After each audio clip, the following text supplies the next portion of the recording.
আল্লাহ পাক জিজ্ঞেস করবেন, ও আমার বান্দারা, ও আমার জান্নাতি বান্দারা, আমি তোমাদেরকে যে সব ওয়াদা করেছিলাম সে ওয়াদা মতো সব পাইছো কিনা? আমি ওয়াদা করেছিলাম আমার জন্য রাত জেগে যদি তাহাজ্জুদের নামাজ পড়ো, নামাজ রোজা হজ যাকাত যদি করো, আমার দিন কায়েমের জন্য যদি আন্দোলন করো, রক্ত যাও, আমার জন্য যদি কষ্ট করো, শহীদ হও, তাহলে আমি তোমাদেরকে জান্নাত দেব। যত ওয়াদা করছিলাম তা পেয়েছো কিনা? জান্নাতীরা বলবে ক্বালু নাআম, সব পেয়েছি, সব নেয়ামত পেয়েছি। আল্লাহ বলেন সব পাও নাই, ওয়ালাদাইনা মাজিদ, আমার কাছে আরো বেশি আছে, আমার কাছে আরো বেশি আছে, সব পাও নাই। জান্নাতীরা বসে থাকবেন, বুঝতে পারবেন না এত নিয়ামত পেয়েছি, আল্লাহর কাছে আরো আছে।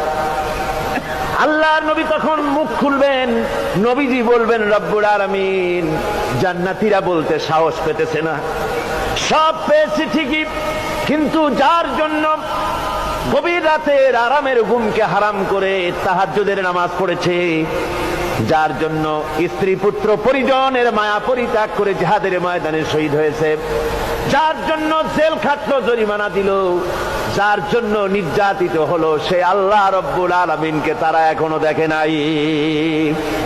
আল্লাহ রব্বুল আলামিন বলবেন, আমি আমার বান্দার সে আরজ পুরা, সে আরজি পুরা করব। আল্লাহ রব্বুল আলামিন তার সামনের থেকে সমস্ত নূরের পর্দাগুলি সরে যাবে। রব্বুল আলামিন তার বান্দার দিকে, বান্দার সামনে জালুয়া আফরোজ হবেন। আল্লাহ পাক কোরআনে কারীমে